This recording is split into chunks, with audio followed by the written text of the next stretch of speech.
Assalamualaikum warahmatullahi wabarakatuh. Perkenalkan saya Yuliana Yanisa Putri, NIM 20323181, nomor absen 37. Di sini saya akan menjelaskan materi tentang modul ajar kurikulum Merdeka.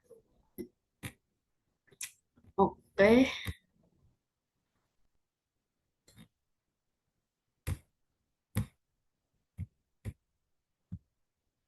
yang selanjutnya ada beberapa tujuan. Yang pertama, peserta mampu memahami konsep tujuan, strategi, dan prosedur pengembangan modul ajar.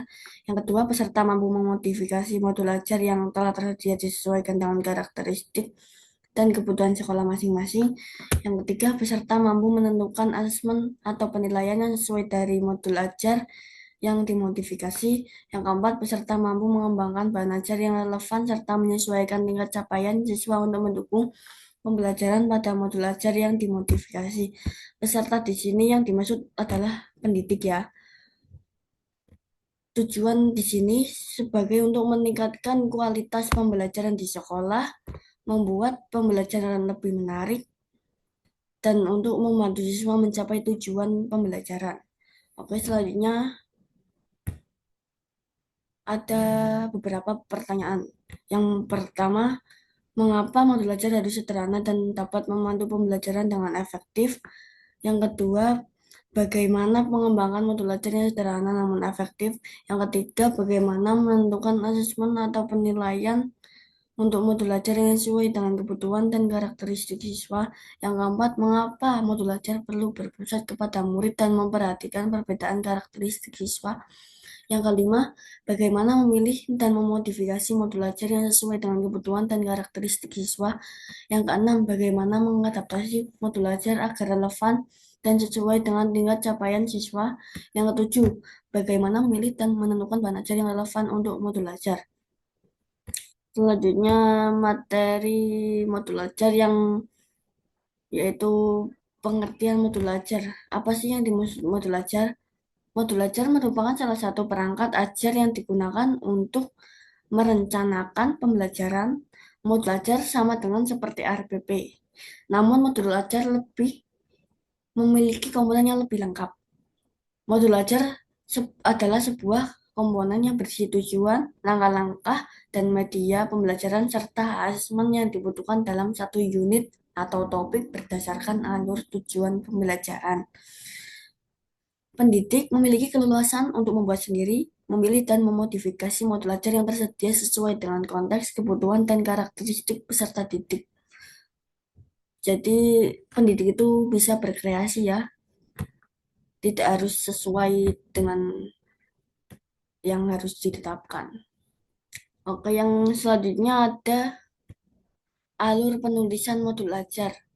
Ada 3 poin. Yang pertama, kurikulum operasional, tujuan pembelajaran. Yang dimaksud tujuan pembelajaran yaitu jabaran kompetensi yang dicapai peserta didik dalam satu atau lebih kegiatan pembelajaran. Yang kedua, alur tujuan pembelajaran. Rangkaian tujuan pembelajaran yang tersusun secara sistematis dan logis menurut urutan pembelajaran sejak awal hingga akhir suatu fase. Yang keempat, modul ajar. Contoh alur penyusunan modul ajar, yaitu dalam mata pelajaran bahasa Indonesia yang pertama ada tujuan akhir, yang kedua output dari materi sebelumnya, yang ketiga elemen bahasa Indonesia. Yang pertama tujuan akhir ada profil pelajar Pancasila atau yang disebut P5. Yang kedua ada output dari materi sebelumnya yang terdiri dari ATP. ATP terdiri dari TP, tujuan pembelajaran, konten inti, pemahaman bermakna, produk akhir. Yang kedua, indikator pencapaian kompetensi. Yang ketiga, rencana asesmen. Untuk yang poin ketiga ada elemen bahasa Indonesia. Kegiatannya ada menyimak, membaca, dan memeriksa, berbicara, dan mempresentasikan, menulis. Alur di sini untuk bekal guru untuk membuat dan mengembangkan strategi pengajaran. Selanjutnya ada komponen modul ajar lengkap. Yang pertama ada komponen modul ajar. Di sini ada 6 indikator. Yang pertama ada fase capaian modul ajar, yang kedua jumlah jam pelajaran, yang ketiga model belajar, Keempat, tujuan pembelajaran. Kelima, dimensi Pancasila. Keenam, pengetahuan atau keterampilan prasyarat. Yang kedua, ada komponen detail modul ajar per pertemuan. Ada bahan ajar, pemahaman bermakna, pertanyaan pemantik, indikator keberhasilan, asesmen, sarana dan prasarana, rencana kegiatan. Yang poin ketiga ada lampiran. Lampiran di sini ada tiga komponen. Yang pertama, lembar aktivitas, rubrik penilaian, bahan ajar lain yang relevan. Struktur modul ajar tersebut bukan struktur wajib ya, semuanya harus dilampirkan dalam modul ajar yang dibuat atau dimodifikasi. Guru diperbolehkan untuk memilih atau menyederhanakan beberapa komponen utama untuk dicantumkan dalam modul ajar sesuai dengan kebutuhan di kelas masing-masing. Yang selanjutnya ada komponen modul ajar, ada tiga poin. Yang pertama ada informasi umum, kedua ada komponen inti, yang ketiga ada lampiran.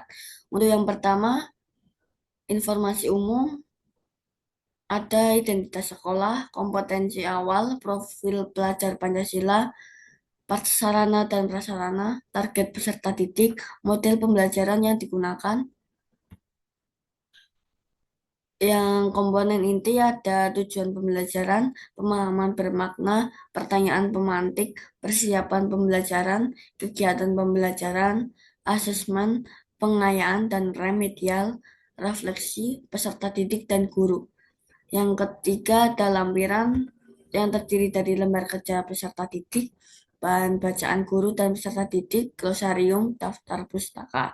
Selain komponen inti, guru dapat menentukan komponen sesuai kebutuhan masing-masing. Selanjutnya ada komponen modul ajar wajib. Alur tujuan pembelajaran menjadi dasar bagi pendidik untuk menyusun perencanaan pembelajaran atau modul ajar. Pendidik memiliki keleluasan untuk mengembangkan modul ajar sendiri, memilih dan memodifikasi modul ajar yang tersedia sesuai dengan konteks, kebutuhan, dan karakteristik peserta didik. Secara umum, modul ajar memiliki tiga komponen utama, yaitu ada tujuan pembelajaran, yang kedua langkah-langkah pembelajaran atau kegiatan pembelajaran, yang ketiga asesmen pembelajaran. Pendidik diperbolehkan apabila ingin mengembangkan modul ajar dengan komponen-komponen tambahan di luar komponen wajib. Yang selanjutnya ada acuan teknik modifikasi modul ajar. Yang pertama, menetapkan tujuan belajar berdasarkan CP dan ATP sesuai karakteristik murid, kurikulum, dan profil pelajar Pancasila. Yang kedua, menyusun desain pembelajaran, melaksanakan dan merefleksikan kegiatan pembelajaran yang efektif. Yang ketiga, proses pembelajaran mendukung perkembangan kompetensi dan karakter peserta didik secara holistik. Yang keempat, pembelajaran yang dirancang sesuai konteks, lingkungan, dan budaya peserta didik serta melibatkan orang tua dan masyarakat sebagai mitra. Yang kelima, pembelajaran berorientasi pada masa depan yang berkelanjutan. Oke, untuk selanjutnya ada yang perlu dia perhatikan dalam memilih modul ajar. Yang pertama, apakah selaras dengan rencana yang sudah dibuat saat penyusunan ATP? Rencana di sini dalam satu semester. Modul ajar yang kita pilih harus sesuai dengan tujuan yang sudah ditetapkan dalam ATP. Yang kedua, apakah cocok dengan kondisi dan karakteristik murid? Untuk kondisi dan karakteristik murid, setiap siswa memiliki karakteristik yang berbeda-beda ya. Modul ajar harus disesuaikan dengan kemampuan dan minat siswa. Yang ketiga, apakah sarana dan prasarananya tersedia di sekolah? Sarana dan prasarananya harus tersedia ya, seperti ruang kelas, laboratorium, perpustakaan, dan lain-lain. Yang keempat, adakah yang perlu atau bisa dimodifikasi? Mengubah atau menyesuaikan modul ajar agar lebih sesuai dengan kondisi sekolah dan siswa. Intinya saat memilih modul ajar kita harus memastikan bahwa modul ajar tersebut sesuai dengan rencana pembelajaran siswa dan kondisi sekolah. Untuk selanjutnya ada contoh modifikasi modul ajar. Sila memilih contoh modul ajar lengkap sesuai jenjang yang diinginkan yang tersedia di LMS. Simak modifikasi modul ajar dari contoh tersebut. Contoh yang dilampirkan bukan contoh baku. Peserta diperbolehkan untuk membuat modifikasi modul ajar sesuai dengan karakteristik, konteks, dan kebutuhan kelas.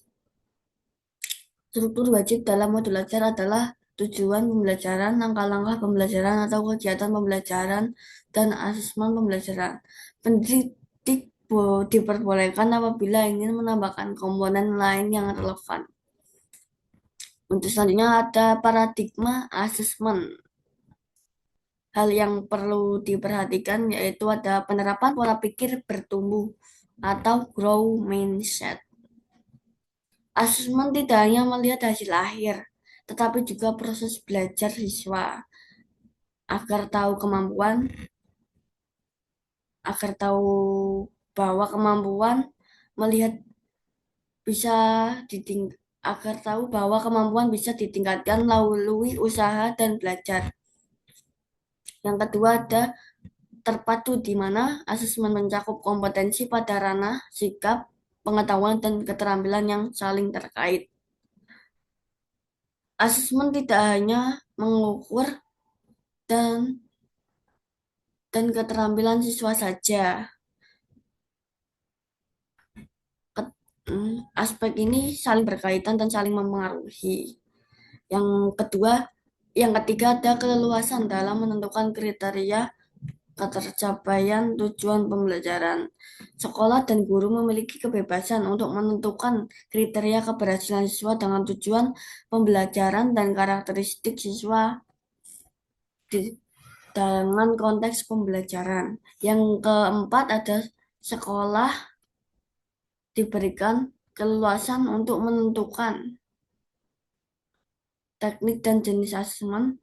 Yang kelima, khusus SMK, terdapat juga bentuk asesmen khas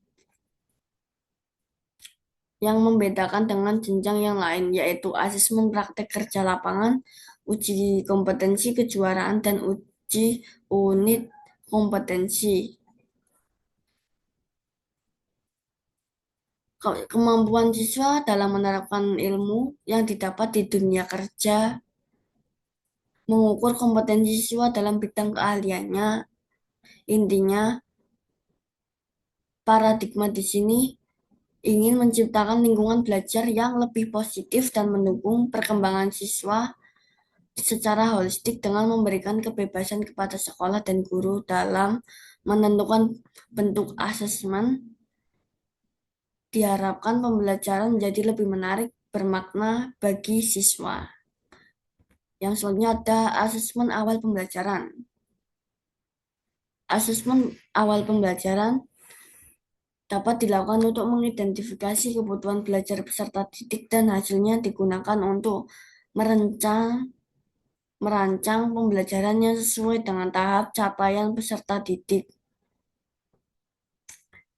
Jadi kita harus menyesuaikan materi dan metode pembelajaran agar sesuai dengan tingkat pemahaman siswa. Yang kedua, pendidik dapat melaksanakan asesmen awal pembelajaran sesuai kebutuhan, misalnya pada awal tahun pembelajaran, pada awal semester sebelum memulai satu lingkup materi dapat berupa satu atau beberapa TP.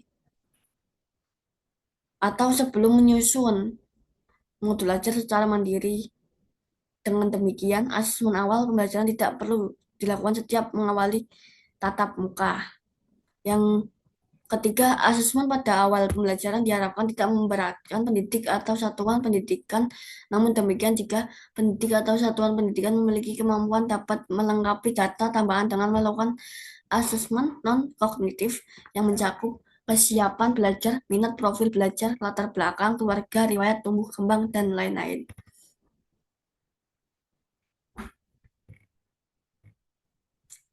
Selanjutnya ada asesmen pembelajaran yang merupakan bagian terpadu dari proses pembelajaran, memfasilitasi pembelajaran dan menyediakan informasi yang holistik sebagai umpan balik untuk pendidik, peserta didik, dan orang tua agar dapat membantu mereka dalam menentukan strategi pembelajaran selanjutnya. Yang kedua, asesmen dirancang dan dilakukan sesuai dengan fungsi asesmen tersebut dengan keleluasan untuk menentukan teknik dan waktu pelaksanaan asesmen agar efektif mencapai tujuan pembelajaran. Yang ketiga, asesmen dirancang secara adil, proporsional, valid, dan dapat dipercaya, reliable, untuk menjelaskan kemampuan belajar dan menentukan keputusan tentang langkah selanjutnya. Yang keempat, langkah kemajuan belajar dan pencapaian peserta didik bersifat sederhana dan informatif, memberikan informasi yang bermanfaat tentang karakter dan kompetensi yang dicapai serta strategi tindak lanjutnya. Yang kelima, hasil asesmen digunakan oleh peserta didik, pendidik, tenaga kependidikan, dan orang tua sebagai bahan refleksi untuk meningkatkan mutu pembelajaran. Materi selanjutnya ada alur asesmen. Yang pertama, menentukan tujuan pembelajaran atau sesuai alur perkembangan dimensi. Yang kedua, merancang indikator.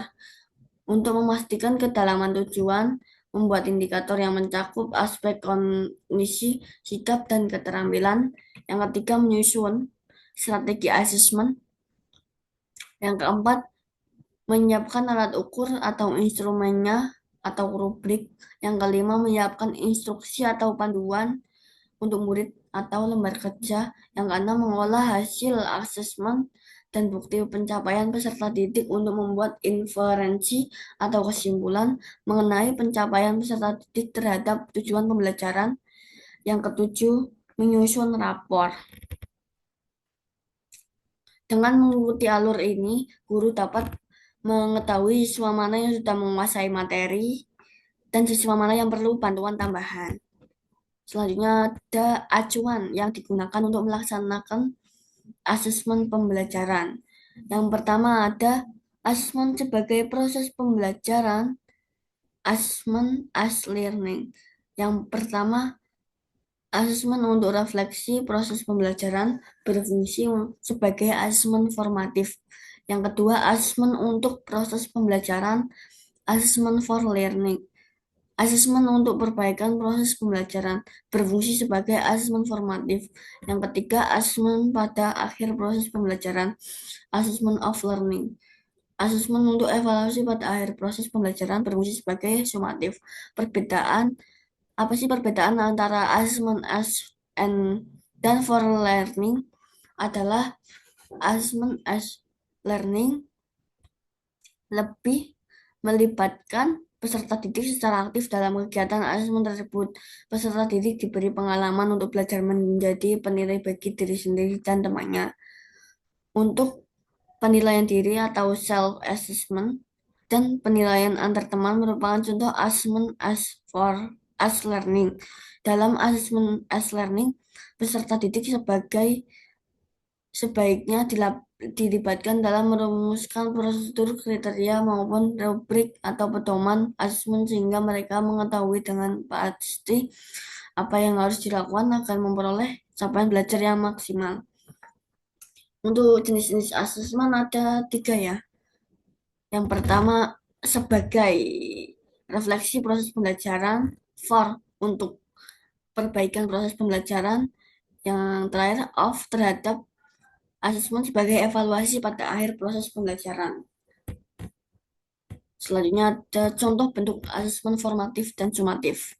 Ada 5 ya. Yang pertama ada diskusi kelas, yaitu mengembangkan kemampuan berkomunikasi dan berinteraksi antar siswa, belajar berdemokrasi, menghargai pendapat orang lain, serta berani berpendapat. Yang kedua drama, yang untuk melatih kepercayaan diri dan jiwa seni, belajar bekerja sama, komunikasi, serta berpikir kritis.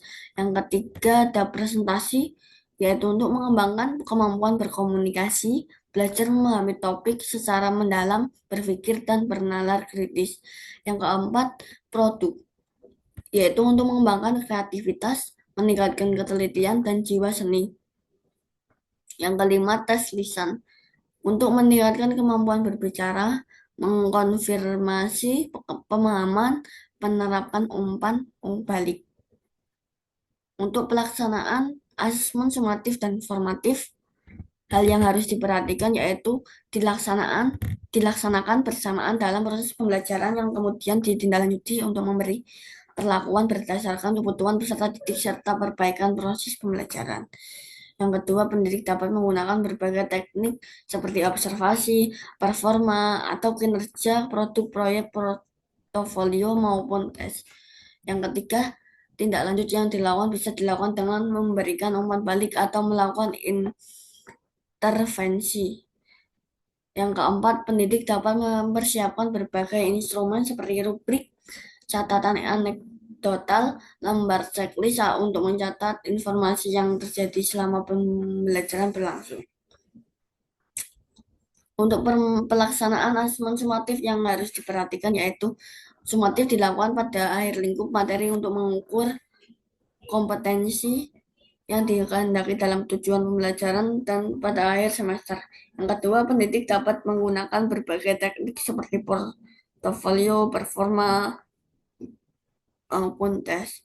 Yang ketiga, hasil sumatif dapat ditindaklanjuti dengan memberikan umpan balik atau melakukan intervensi kepada peserta didik maupun proses pembelajaran yang telah dilakukan. Selanjutnya ada pengembangan bahan ajar yang harus diperhatikan dalam memilih bahan ajar. Yang pertama, bahan ajar bersifat variatif, bisa berupa bahan ajar cetak dan bahan ajar non-cetak. Sesuaikan buku yang disediakan tersebut dengan ATP, kebutuhan dan karakteristik sekolah masing-masing.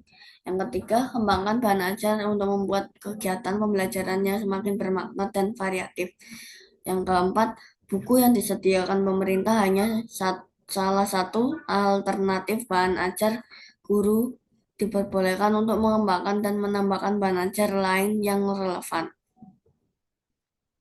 Contoh penyesuaian ruang lingkup pembelajaran